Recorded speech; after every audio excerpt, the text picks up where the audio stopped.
Oh man, what a beautiful day in the neighborhood. It is. What are we going to talk about? I don't know, I haven't planned anything. Hey Lonnie, how's that different than every other week? I guess it's not. Oh, hey, wait a minute.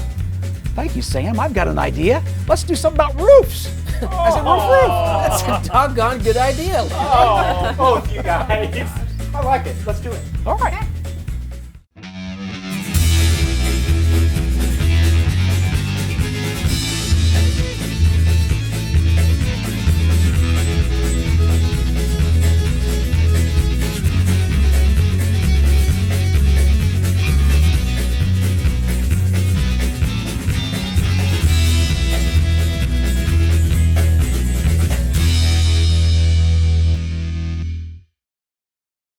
Hello and welcome to Between the Studs. I'm Lonnie Norris and this is part of the Granite Ridge team, including Tony Reinke, our president. We're glad you've joined us today. Granite Ridge Builders is a custom builder serving northern Indiana, parts of southern Michigan, and also northwest Ohio. And each week on the show, we like to talk about new construction, processes, trends, features, decorative ideas, all those many things that characterize today's new home. And today we're outside and Sam's given us an idea of what we can talk about, roofs and other things, right? I think you really mean we're going to talking about exteriors of the home. All right, well, at least we're outside. We're outside. We're going to talk, Lonnie and I, we're going to talk a little bit about the architectural products of the way they are. We'll talk a little bit about roofs and slopes and things like that. And then I think Izzy's got a couple ideas for it. Yeah, we'll talk about how to place a house on the lot to make sure you're making the most of your lot, as well as different type of roof styles, and yeah, it'll be fun. Don't forget the decorating. Let's talk about colors and different things that go on the front of a house. You know, Sam's given us some really good ideas. Thank you, Sam. But speaking of Sam, how about a hot dog? Let's go do it. Luke, Luke, come on, man. Luke, you're a gourmet. Come on, do it right.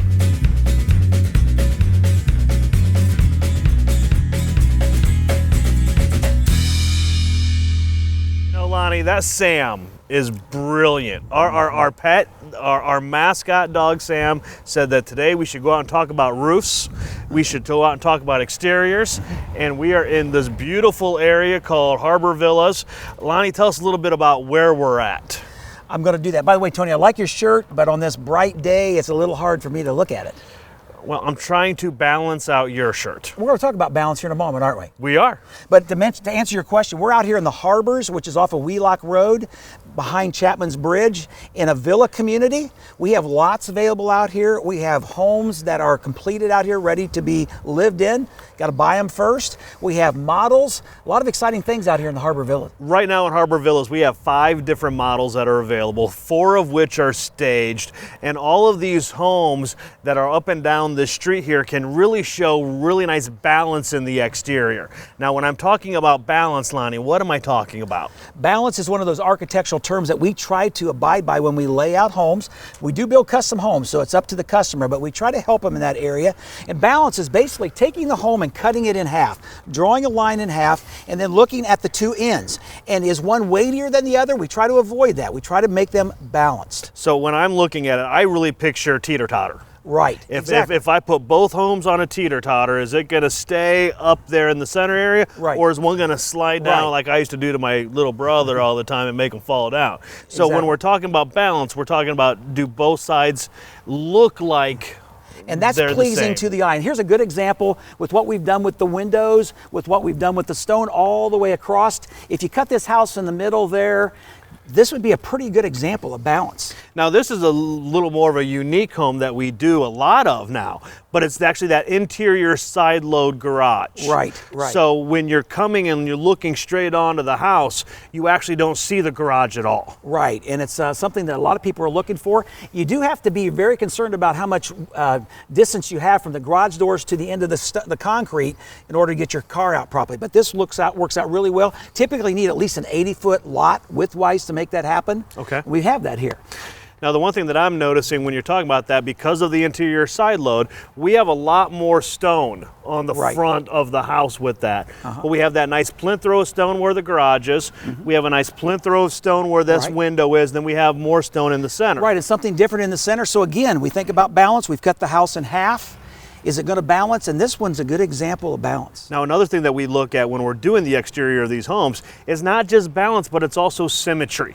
How Right. well does the house come together? And we do that a lot with the windows, don't we? We do. Windows are a big part of symmetry, and again, here's a good example of windows placed in the right locations that give this home symmetry, kind of smooth appeal. Now, another thing with this home is the dormer up top. Right. There's a couple different ways to do dormers. This is actually a gable dormer Gable that dormer, matches with right? everything else. And we're talking about the roof. It's a gable dormer. The guys are going to talk a little later about gable and hip roofs, but gable dormer, and inside that dormer is a clear story window. Clear story. Right. Clear story. Clear story. That's a term that I don't hear used that often. What do you Yeah. mean by a clear story window? Right. Typically, we're talking about windows that are placed in areas where, other than a room. Like, for example, there's a den up in front, and the ceilings have been raised, and we've put a window up high in the den area, which provides natural light, perhaps even ventilation, and we would refer to that as a clear story window. Now, we have other different styles of dormers, and they're right here in the villas at Harbors. And by the magic of TV, Lonnie and I are Let's going go to look pop at over one, there yes. right now. Wham. We're here. And here we are at another house right here in the Harbor Villas. Now, this home, once again, we're talking about balance, cutting Right. it in half, Right. equal on both sides. Cut it in half. Take a look at what we've done with the stone, what we've done with the windows, the garage, the gables, the elevation overall. And this is another good example, Tony, of balance on the front elevation of a home. Well, the interesting thing about this home compared to the last home we were in front of is almost opposite. Because in the last home we did the plinth row on the sides, and then we did the full heavy stone right there in the center. Right. This time we have stone all the way up to the roof Right. on the sides, and then we did the nice stone on the actual columns for the front porch. Right. And speaking of porches, a porch is a great tool to use to help a house have balance. And this is a particular style. We call it the Craftsman style, and we put a porch on there, and that is not a faux porch. That is, okay, I gotta ask, what is a faux porch? Faux typically means false, not real. And a lot of times, if you get under 5 feet in depth, you can't use that porch. And we call Okay. that more of a faux porch. This porch is 5 foot. We recommend a minimum of 5 foot, 6 foot, or 7 foot as far as width if you want to sit there on a chair and enjoy that front porch. We've done that here. Kind of like what Grandma used to do all the time. Bring the lemonade out, sit on the front porch, kind of watch the world go by. Right. And speaking of faux, we also look up here at a shed dormer. Okay, so the last house we had the gable dormer. Right, the gable. More like this. In this house, we have more of the shed The where shed it comes down. lends itself to that Craftsman style very, very well. And again, that is a faux dormer. Okay, so it's a real dormer. It's there, so how is it fake? I should say the windows are faux in that the Okay. windows actually open up into the attic. But from the road, it gives you the idea that this house has a second story. In fact, I had a lot of people say, how do you get to the second story? Well, it'd have to be through the garage, the pull-down attic, because that's all you've got here. But the windows provide some light upstairs, perhaps some, perhaps ventilation if we would have put a operable window up there. But they're faux windows. So with the clear dormer, it's actually coming into the house in the finished space, where the faux dormer window, it just is basically going into the attic. In this case, that's how it is. But yes. it does add a lot to the curb appeal of the home. It does. This is a really pretty home. Again, Craftsman style. I think the girls are going to talk a little bit more about style and some of the components, but that's a lot of information. And you know what? that If we you want to enjoy. see either of the two houses we were just showing today, they are open each and every Sunday, and that means today from 1 until 4. If you go down Wheelock Road, just turn into Chapman's Bridge, take it all the way to the back for Harbor Villas. We actually have 5 different models that are open out here each and every Sunday. Please come out and say hi to us. And also, if you want to take a look at balance and symmetry, real specifically, you can look down this street. We have a lot of houses out here that are good examples of symmetry and balance as it comes to architectural principles on a home. This is a really beautiful drive, isn't it? It is. Let's go fishing. Let's go fishing. Let's We're go going to go fishing.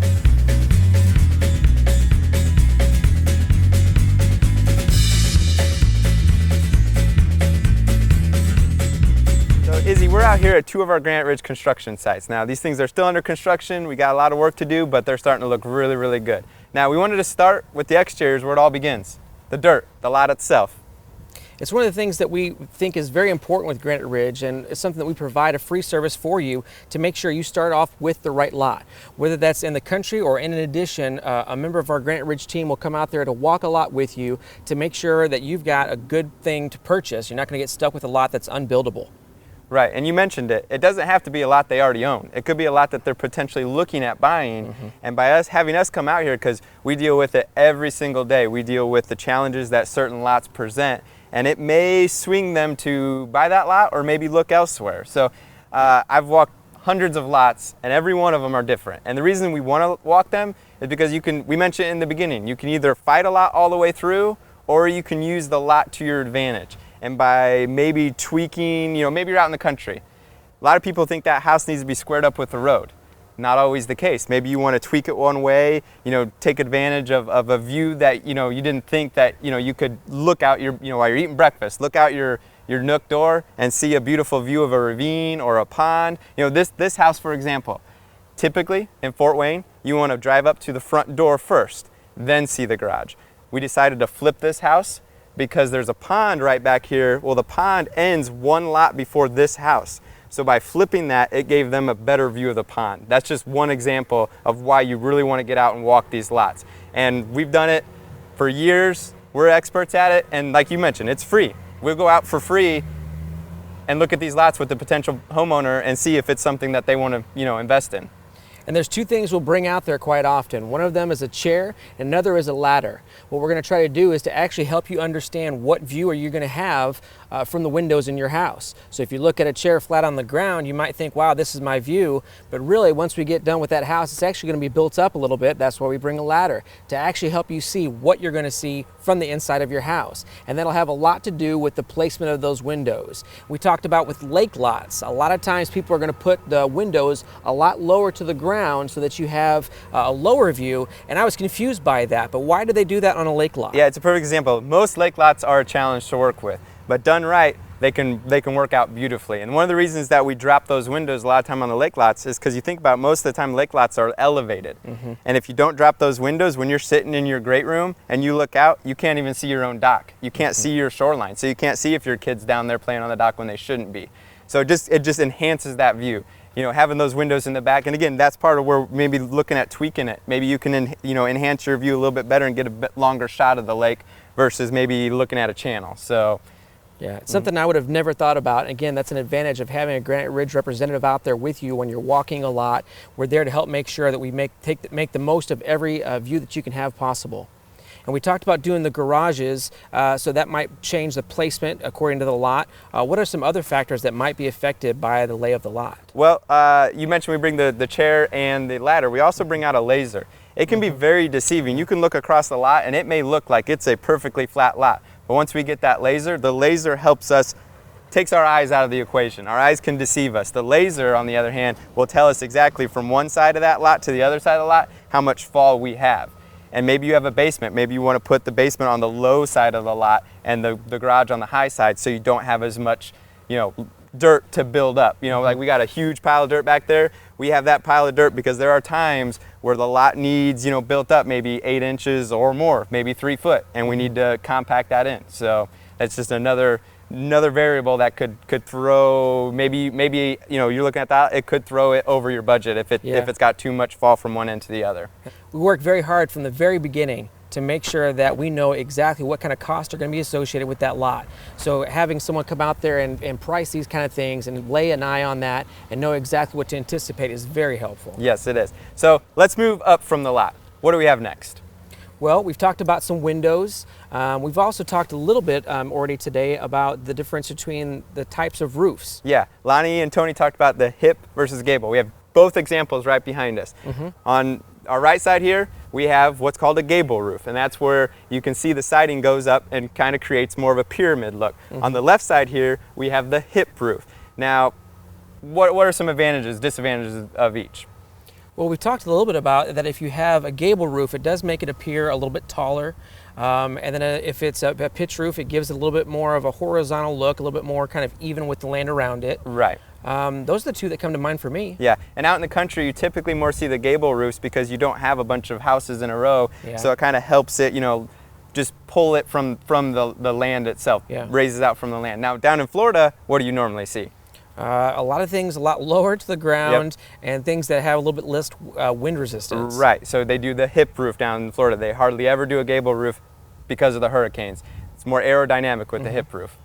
And we do a couple different kinds of shingles on those roofs as well. I know we've got one that's a kind of a newer product that we're pretty excited about. Can you tell us about that? Yeah, it's called the Patriot shingle. Now, some of you have probably heard a 3-tab shingle. This is what we're calling it, a 1-tab shingle. So these behind us are architectural shingles. So they have some dimension to them, whereas the 3-tab are usually pretty flat. Now the Patriot is flat, but they've done some things with some shadow lines. So when you're actually standing at the curb, it mimics an architectural shingle. So it's very but it's more at the price of that 3-tab shingle. But it also, we mentioned wind resistance, it's got the same warranty as far as it's 110 mile per hour wind resistance, same as the architectural shingle. So it outperforms the 25 or 30 year shingle that you're used to seeing maybe in the Lowe's catalog. So. All right. So right behind us here, we have two great examples of a couple different things that we like to point out as well. Just being out here on the site, what can you tell us about the two behind us here, Lou? Well, obviously we got two different types of material. We got brick on the one side and stone on the other side. Now, with the brick, it gives you more of a uniform look. You know, nice straight lines, this carries right through. The stone, on the other hand, can give you some variance. So really, it's personal preference, depending on what style you might be looking for. One may be better than the other. Is there one that costs more than the other? Traditionally, stone costs a little bit more than brick. Okay. Yep. The other thing we want to point out, we got two different types of gables here. On the right side here with the stone, we have a box gable. Okay. So that's just, we're talking about right there in the corner where the eave comes out. And I think Tony's going to talk about eaves a little bit later. On this side, we have a cornice return gable. And that's where that little section of roof returns in towards the window. And tell us about the gutters here as well. Yeah, one of the things when we're setting up a house and we're meeting out there and we're talking to the gutter guys, the easiest way to run a gutter is usually the worst way. It really jumps out at you. It might be right up against the brick. It just doesn't look good. As you can see here, we were able to get both of these gutters towards the side. Another thing you want to consider with gutters is, now our standard is 5-inch, but sometimes when you get into those higher slope roofs or maybe a larger home, you really need to start thinking about, okay, this should be a 6-inch gutter, you know, allowing for all that water to come off the roof and then run out, you know, away from the foundation. So the more roof, the larger the gutter might. Yeah, the more roof or the slope of the roof can play a factor into needing to raise that, because the water flow is going to come down a lot quicker. So, yep, just things we think about while we're out there looking at every house individually and trying to make everything work as a system.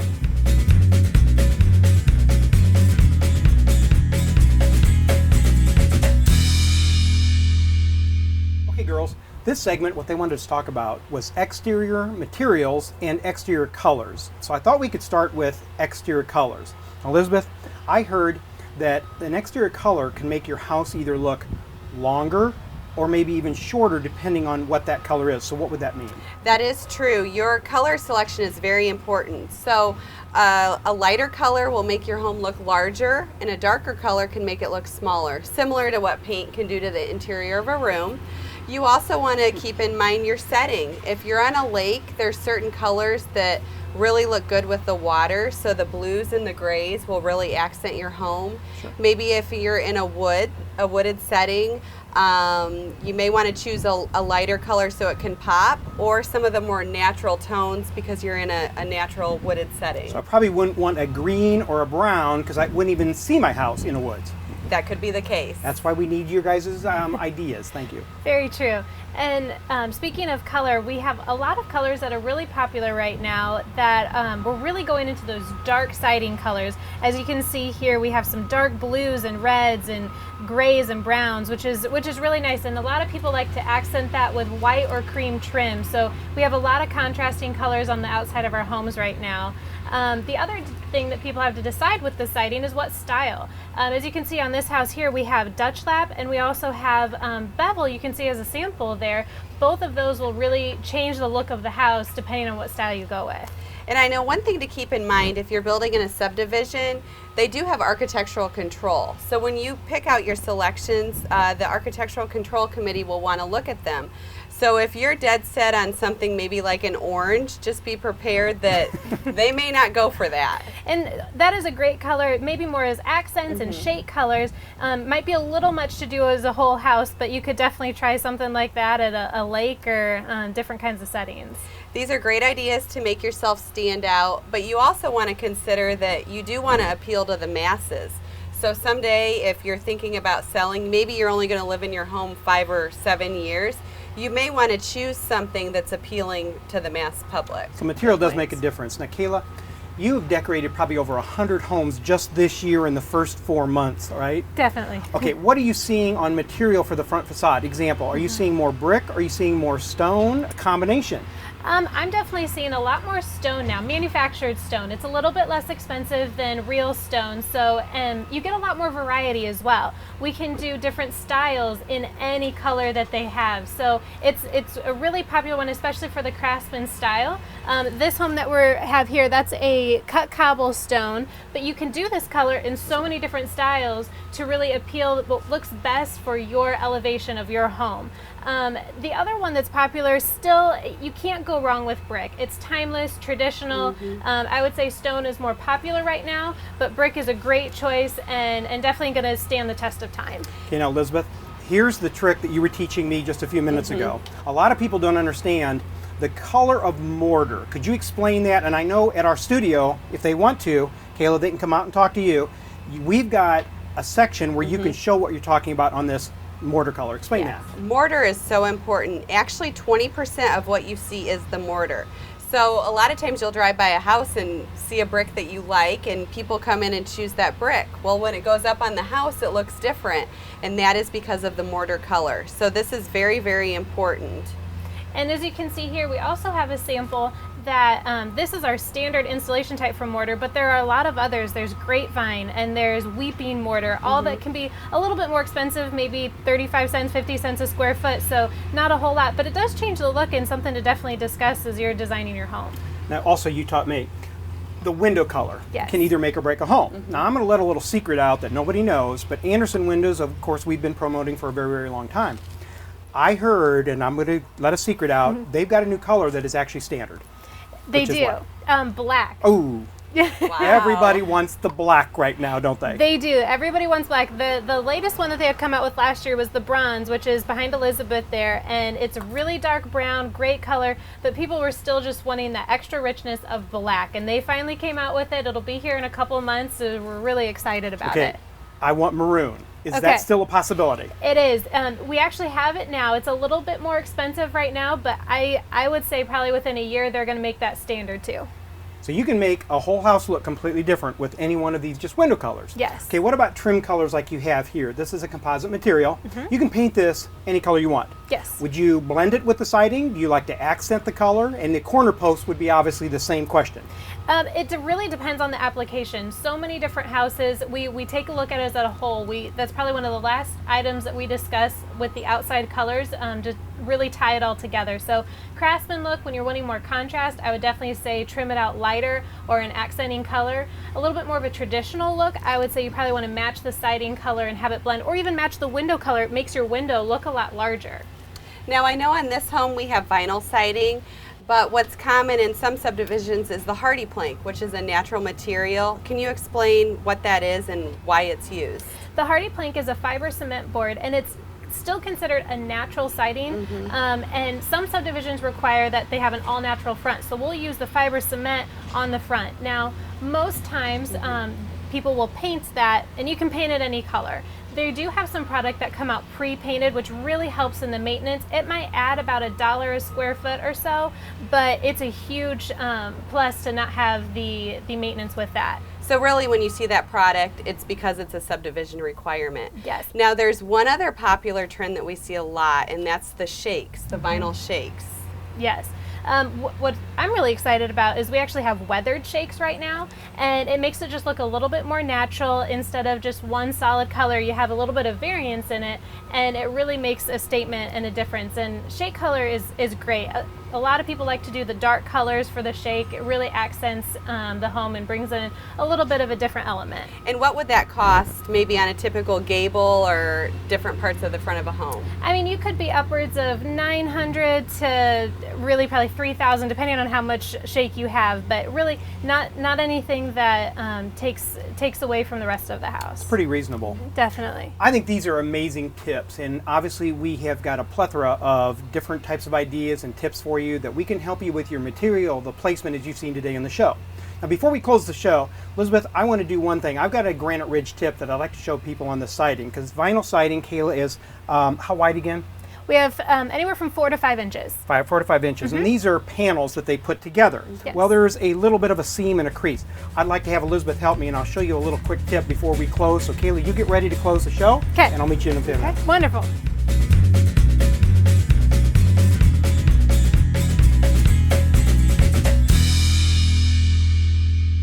Elizabeth, here's a Granite Ridge tip. Obviously, vinyl siding is put on in panels. Now, we're looking at this, and you cannot see any seams. Is that correct? That is correct. Why? When they install it so all of the seams are at the back. So when you're walking up to your front porch or walking along the side of your home, you don't see them from that direction. So placement is absolutely important. So when people come up to my front door like they are now, we don't want to see them. Now watch Right. this. Watch this. Let's do this. Okay, Elizabeth, why can I see the seams now? Well, you're from the other direction. You're Okay. walking out of your home. So you always want the seams on the back side so you don't see them when you visually come up to something. That's correct. There's also another problem that people might want to watch for on vinyl siding, and that's what? That is oil canning or telegraphing. You may see siding waving, Okay.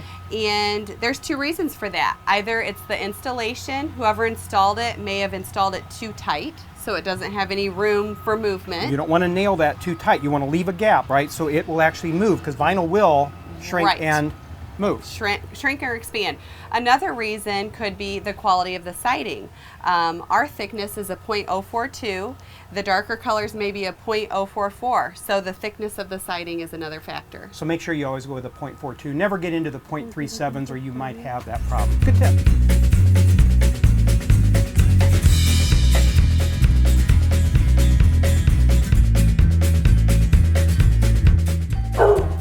You know, Sam thinks the show was a little rough, but I thought it was okay. I kind of enjoyed it. Rough, whatever. Well, if you want to know where we are and why we've been here and where we're going, what does Joe say? I think he says if you want to know a little bit more about who we, what we do, it has a lot of W's in it. But I'll tell you what, if you want to know more, just call the number at the bottom of the screen. Our web address is there at graniteridgebuilders.com. But I think Lonnie ought to try it one more time to get it right. If you want to know who we are and how we how we did it, and I know who's on first, give us a call. Let's just eat our hot dog. I'll have a hot dog. I'd rather have a hot We got dog. that great show. This was fun. It is a dog day of summer. The doggone good time. Doggone I'll it. tell you. It's a dog eat dog world.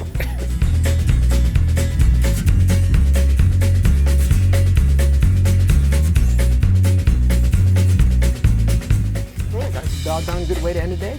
It is. The show has not gone to the dogs, contrary to what everybody thinks. Don't talk about the competition.